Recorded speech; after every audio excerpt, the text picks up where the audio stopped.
y comenzamos con la clase. Bueno, el encabezado estándar.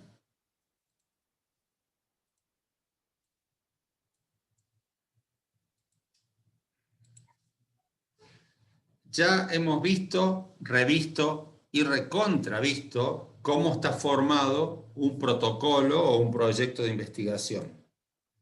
Ya sabemos que iría primero un título, lo cual nosotros todavía no hemos hablado del título, pero que estoy tratando de ver.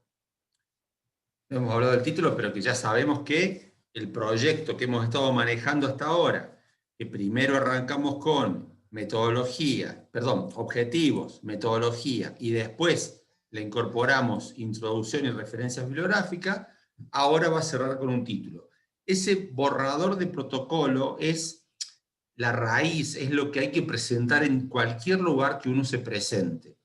Ahora, después puede tener ciertas sutilezas de diferencia, como por ejemplo que se le pida que tenga un resumen, por ejemplo que se le pida que tenga además de un resumen un abstract, es decir, un resumen en inglés, que se le pida, o sea, pequeñas sutilezas que son las diferencias que hacen simplemente al estilo.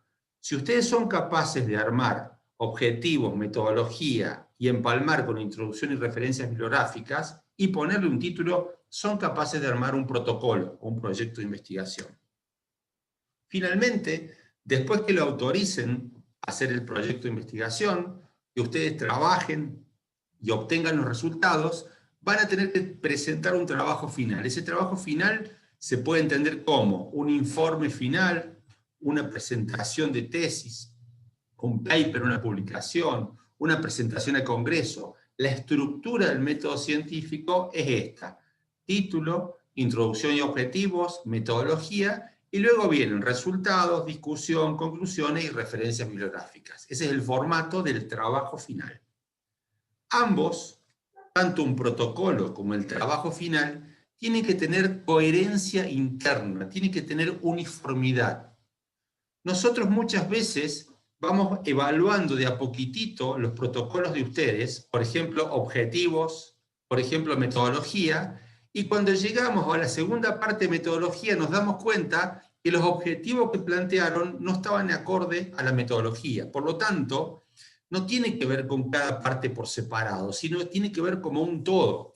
A eso hacemos referencia con la coherencia interna. Tiene que haber ciertos criterios, cierta línea que hacen al todo del protocolo o al todo del trabajo final, que por separado pueden parecer bien, pero luego, si uno los une, no son, digamos, acordes. Cuando hablamos de coherencia interna, vamos a analizar dos aspectos por separado. Por un lado, la coherencia interna de contenido, y por otro lado, la coherencia interna de estilo o forma. Hablemos primero de lo más importante, que es el contenido. Hay en algunos autores consideran algunos criterios de rigor científico que son como para autoevaluarse uno y ver si tiene coherencia interna el proyecto o el protocolo que estoy enviando, o si tiene coherencia interna el trabajo final que yo estoy mirando. Vamos a hablar directamente nosotros del trabajo final, porque esta última parte de la asignatura lo vemos con el trabajo final, que el contenido es mucho más largo. Esto que estamos hablando ahora para trabajo final, ustedes perfectamente lo pueden encajar en el protocolo de investigación que están armando. Entonces, lo primero es, ¿hay relación entre el título y los objetivos? Miremos un trabajo que se llama Calidad de vida relacionada con la salud en una población de gestantes sanas tras un programa de actividad física en el medio acuático. Ese es el título que le colocaron al trabajo. El objetivo de la investigación fue evaluar el efecto sobre la calidad de vida de un programa de actividad física en el medio acuático con inmersión hasta el cuello, en mujer embarazada sana. Entonces, lo primero que uno mira es si hay coherencia, si hay una relación entre el título y los objetivos. Que haya relación no implica que sea exactamente lo mismo con las mismas palabras. Eso no es relación. Relación es decir la misma idea. A veces uno tiene un proyecto de investigación con un título y el objetivo no se nota claramente que responda al título. Entonces, el primer criterio de coherencia es la relación entre título y objetivos. Este es otro ejemplo. Este trabajo dice función de la concentración sérica en interleucina 6 y proteína C reactiva para diferenciar la etiología de la septicemia neonatal. Ese es el título. Los dos objetivos que plantean los autores son determinar el valor de corte de cada marcador de septicemia neonatal, identificar la sensibilidad, especificidad, valor predictivo positivo y negativo de cada valor de corte. Claramente son coherentes la idea de la función de concentración para diferenciar la etiología y los dos objetivos que plantearon. Otro trabajo, reducción de la mortalidad por infarto agudo de miocardio en un periodo de 5 años. Ese trabajo tiene como objetivo comprobar las variaciones en los porcentajes de pacientes reperfundidos, evaluar los cambios en los retrasos entre inicio. Fíjense lo importante de este trabajo. En el trabajo ya los autores se juegan y ponen reducción como el título del trabajo. Obviamente, si yo lo pongo como un proyecto de investigación, no puedo ponerlo como proyecto reducción de la mortalidad por infarto agudo de miocardio, porque no sé como proyecto cuál es el resultado. Ellos, estos autores, sabiendo ya cuál es el resultado, en su artículo ponen reducción como parte del título. Entonces, el primer ítem es relación entre título y objetivos. El segundo, ¿las conclusiones responden a los objetivos? Es decir, lo que concluyo, ¿tiene que ver con los objetivos que me planteé? Este trabajo de calidad de vida de las embarazadas tenía como objetivo evaluar el efecto sobre la calidad de vida, y en la conclusión dice que el medio acuático brinda efectos relacionados, son beneficiosos sobre la percepción de la calidad de vida de las embarazadas. ¿Sí? Perdón, me fui. Entonces, el objetivo tiene que ver con investigar el efecto sobre la calidad de vida, y la conclusión dice que hay efectos sobre la calidad de vida, por lo menos en algunos aspectos que ellos plantean. Entonces, primero, relación, título, objetivos. Segundo, relación, conclusiones, objetivos. Tercero, ¿la metodología permite responder a los objetivos? Es decir, en metodología, ¿yo estoy poniendo la metodología adecuada para alcanzar los objetivos? Volvemos al trabajo de la calidad de vida de las embarazadas. ¿Sí? Vemos que en sujetos y métodos, fíjense un detalle, esta revista obliga a poner sujetos y métodos y no materiales y métodos. Podría poner también pacientes y métodos. Recuerdan que son distintas formas de nombrar lo mismo, el qué, el cómo y el con qué. Y fíjense que dice que se diseñó un ensayo clínico, fue con medidas anteriores y posteriores a la intervención. Fíjense el detalle. Lo que hacen es tomar un grupo de embarazadas, aleatorizan y a una parte de ese grupo la tienen como pacientes control y a otra parte de ese grupo la tienen como pacientes que hacen actividad física en la pileta. Fíjense, no hubo una droga, pero es un ensayo clínico. Es decir, a un grupo de pacientes se lo está haciendo como control y a un grupo de pacientes se le da actividad física. Es actividad física para embarazada, bajo el agua, no es nada maravilloso, pero es un ensayo clínico, porque el otro grupo de embarazadas pudo pedir que también quería ese tratamiento. Entonces, es ensayo clínico, aunque no haya drogas en el medio. En los criterios de inclusión, fíjense que dice que tiene que ser mayor de edad, tiene que estar embarazada del segundo trimestre, tiene que estar sana, etcétera, etcétera. O sea, los criterios de inclusión que tienen que ver con los sujetos que estamos hablando. Siempre apuntando a saber si vamos a poder usar la metodología adecuada para cumplir el objetivo. Eso es la coherencia entre el diseño y la población. Los criterios de inclusión me tienen que garantizar la población estadística tal que se cumplan los objetivos. Después, en el procedimiento, que es lo que también le pedimos nosotros en material y método, dice cómo se hizo la valoración de la calidad inicial, se hizo un cuestionario, dice cómo se hizo, dice que fueron 6 semanas de duración, dice que la actividad se relaciona en una piscina donde se hacía a pie, con una temperatura entre 28 y 30 grados. Fíjense, es muy metódico en explicar de modo tal que cualquiera pueda imitar también ese estudio para tratar de obtener resultados similares. ¿Sí? Habla exactamente todo lo necesario para poder repetir la experiencia. Después define las variables. Define varias variables porque hay 36 preguntas, pero fíjense que tienen que ver con función física, el rol físico, el dolor corporal, etc. Y define cada una de las variables. Y por último, habla de qué soft estadístico utilizaron. Ellos utilizaron un soft que se llama SPSS. Este test es el que utilizaron, que es un test de normalidad, para probar la normalidad de las variables. Dice que hicieron un test T para muestras apareadas o pareadas, es decir, a cada embarazada se probó el antes y después de cada una de ellas, y después un test T para muestras independientes. Se comparó el grupo control con el grupo de pacientes que estaban tratadas con esta gimnasia. Por último, habló del nivel de significación. Es decir, fíjense cómo esto del protocolo que nosotros los instamos a que vayan realizando, se va manteniendo también en el trabajo final de un artículo científico. Y por último, algo que está medio flojito de papeles, por lo menos la revista no los obligó a los autores, dice solamente que el estudio recibió el consentimiento del Comité de Ética de Investigación del Hospital Universitario de Ceuta, que es el lugar donde se hizo el trabajo.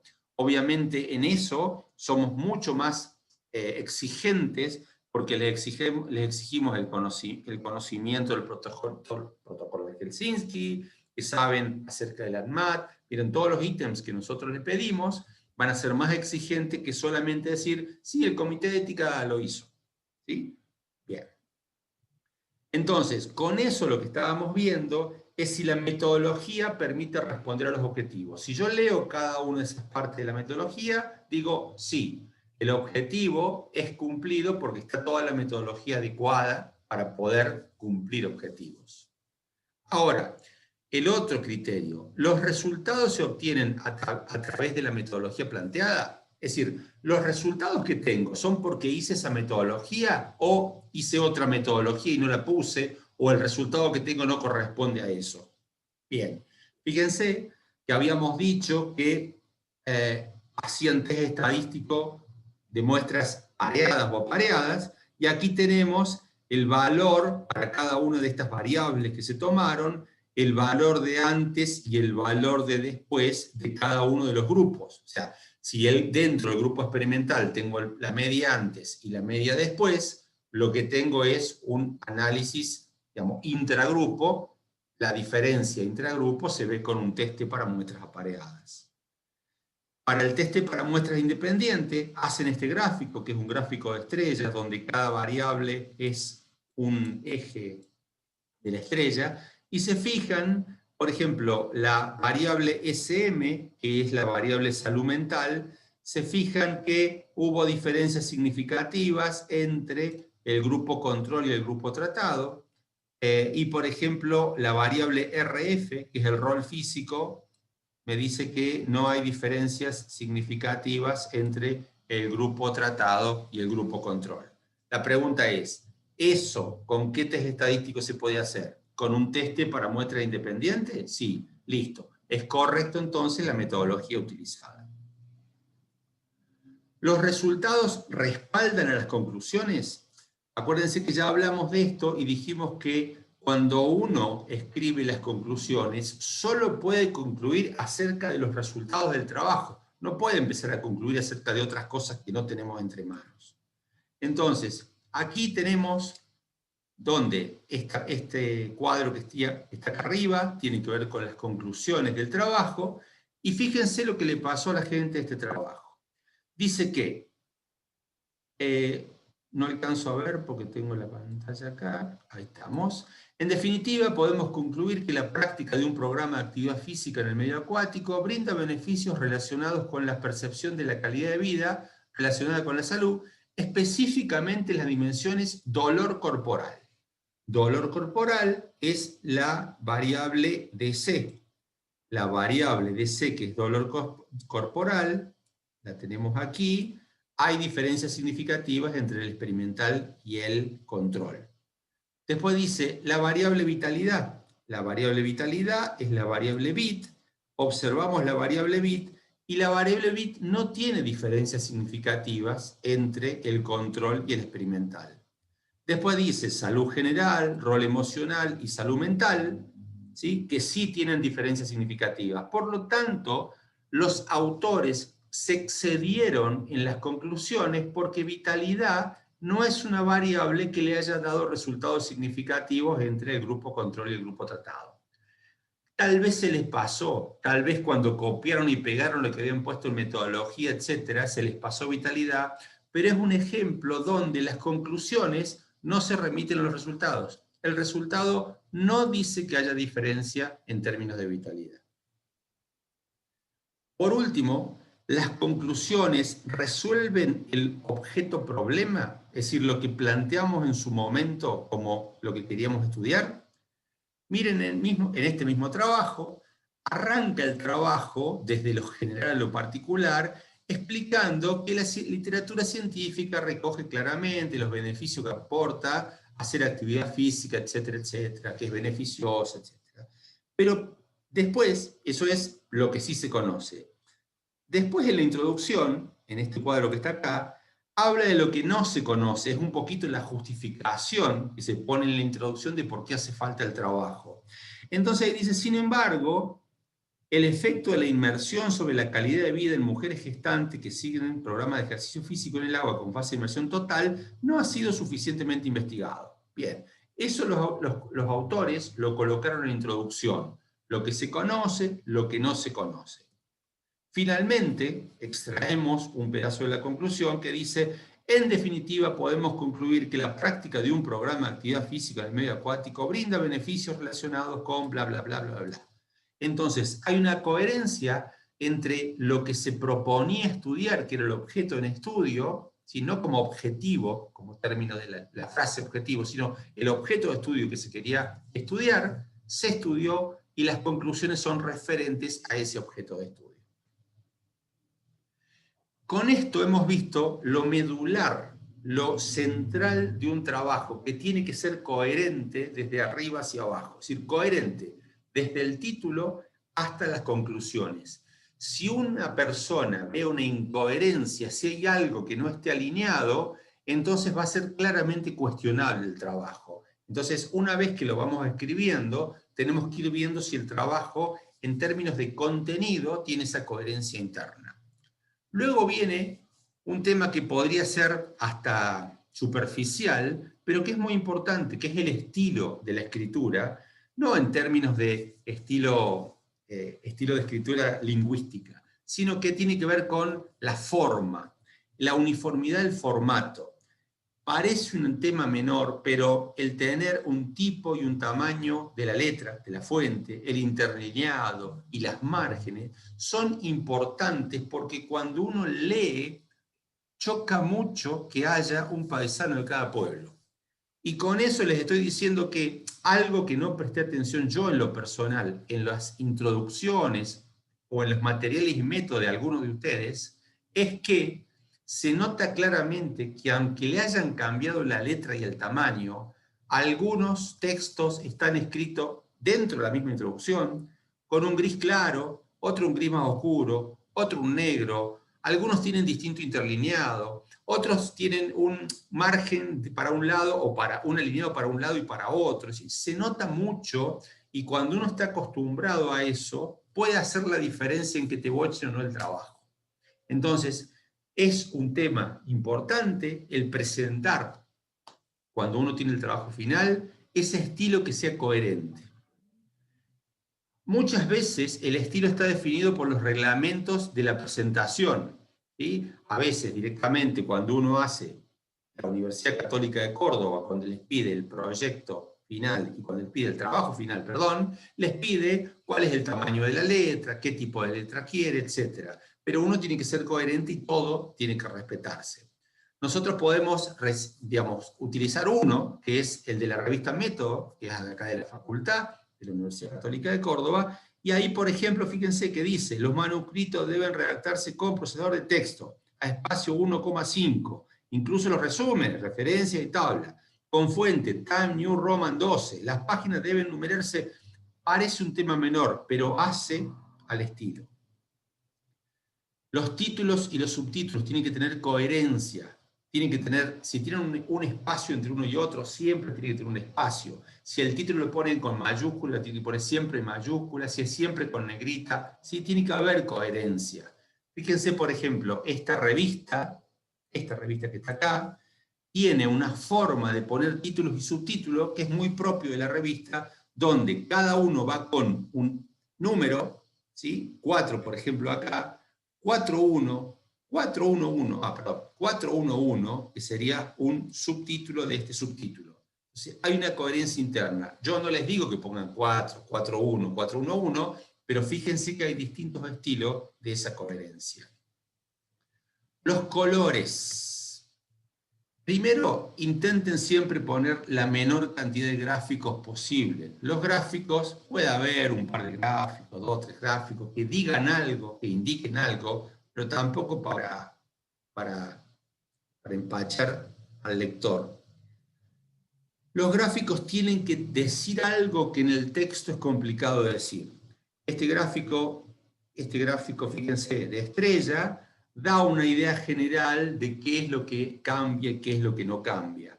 Fíjense que se respeta el color, el experimental está en celeste y el control está en rojo, y en cada gráfico siempre el experimental está en celeste y el control está en rojo. Eso es muy importante. Ustedes pueden decidir, hay muchos gráficos donde los enfermos están con rojo, o los que poseen un factor de riesgo se los coloca en rojo para notar, para mostrar mucho más lo que uno quiere mostrar. Ahora, la mayor parte de las revistas muchas veces les piden que los gráficos los hagan en blanco y negro, ¿sí? Así que en ese sentido no pueden pensar en cosas diferentes, pero si van a hacer su tesis, háganlo con colores que sean, digamos, estéticamente coherentes.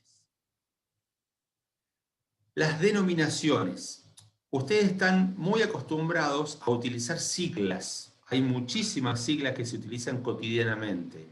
Está todo bien con las siglas, pueden utilizar siglas, pero la primera vez que se cita algo no se puede citar con una sigla, ¿sí? En este trabajo, fíjense, edad gestacional, la primera vez que se lo cita, se dice edad gestacional y entre paréntesis se coloca la sigla.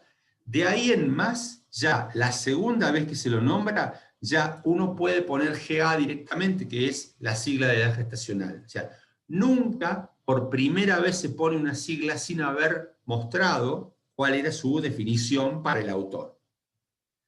En este caso, fíjense que además de tener en cuenta la edad gestacional, que ya está nombrado anteriormente, el autor, o los autores, definen cuándo es un pretérmino temprano o un muy temprano. O sea, directamente dicen que aquí, cuándo van a definir es una categoría de un pretérmino temprano, muy temprano, etc. Está definido directamente en el artículo. Si es cuestionable, puede definirse directamente. Si es algo que no es cuestionable, que todo el mundo sabe, uno lo dice, bueno, la edad gestacional se definió por fulano de tal.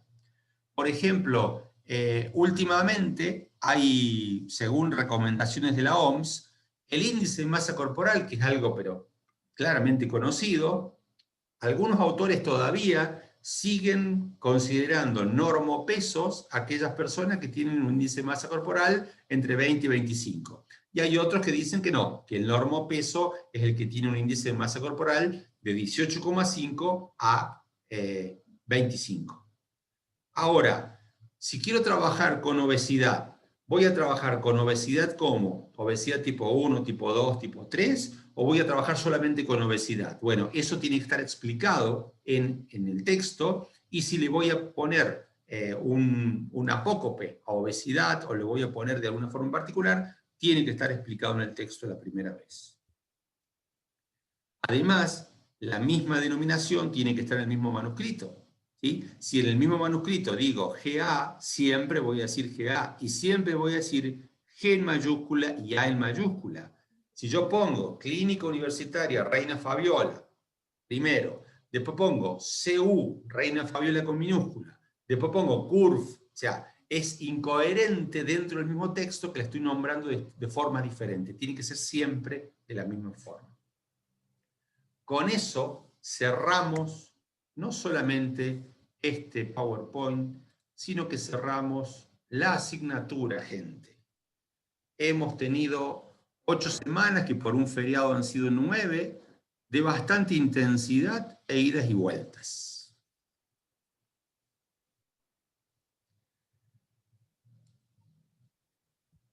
Recién ahora podrían empezar a poner las Claro, el doctor Molina, por pavo, está ausente.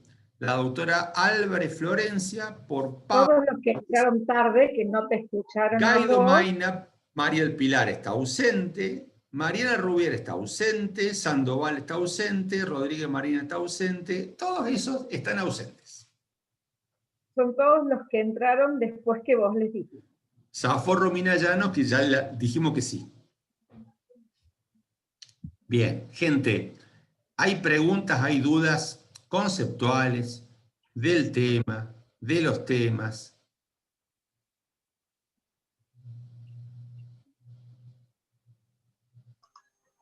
Profe, una pregunta. Después de introducción y referencias queda solamente el título y después si eso está aprobado quedaría ver si tiene coherencia interna y nada más, digamos. Fíjate, nosotros pusimos un video que está puesto en la semana, en esta semana, un videíto que tiene que ver con algunos detalles sobre quiénes son los autores, etcétera, etcétera, que son detalles menores. O sea, lo que vos dijiste es cierto, pero mirá ese video a ver si se te ocurre poner alguna cosa más. Perfecto, muchas gracias. No, por favor. Profe, y una vez que tengamos corregido la última entrega, ¿ya se consideraría aprobado o cómo sabemos si promocionamos o tenemos aprobada la materia? Nosotros les vamos a poner, o sea, con el trabajo final entregado hasta el lunes que viene, nosotros les vamos a hacer la devolución diciéndoles si están aprobados o no. Bien, gracias. ¿Sí, Matías?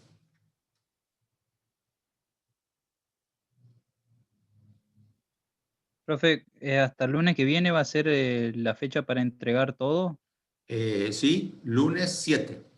Y si no tenemos correcciones de las cosas de las metodologías y la introducción anterior, entregamos igual. ¿Vos decís no tenés devoluciones por parte del docente? Claro, claro, o sea, figura ahí todavía sin Bien, corrección. entregalo igual y si llegaras a tener alguna corrección, una modificación, también lo modificás en el final. Bien, perfecto. Hola Doc, yo tengo una pregunta, Sí, Romina. porque a mí Nicolás es el que me consigue el trabajo y siempre me pone que me hace falta agregar, especificar qué tipo de variable estoy usando cuando describo. Yo a las variables, cuando por ejemplo pongo sexo, edad, el tipo de variable, si es cuantitativo o cualitativo, pongo entre paréntesis qué tipo de variable es o lo pongo como subtítulos arriba y abajo les pongo cada uno. A ver, la idea es que ustedes sepan conceptualmente qué tipo de variables tienen. O sea, ¿qué haría yo?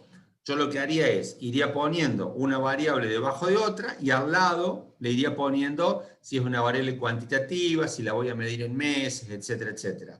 Hay algunas personas que decidieron hacer una tablita donde van poniendo las variables y van poniendo qué tipo de variable es.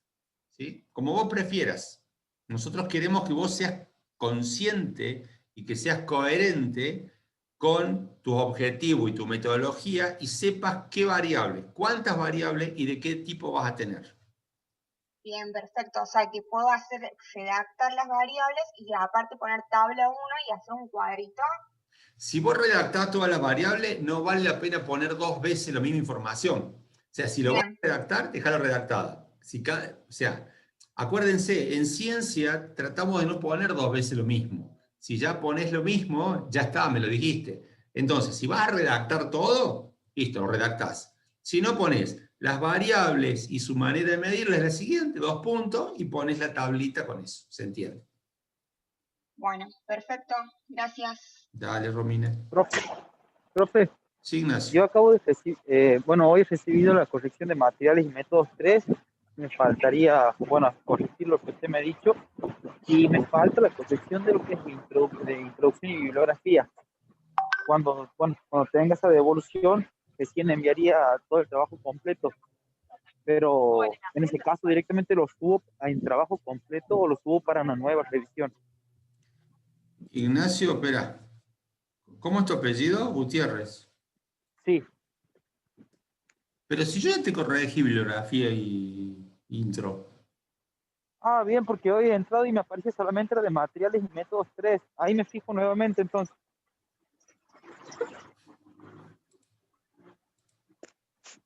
Esto queda grabado, Ignacio. Bueno, voy a parar para que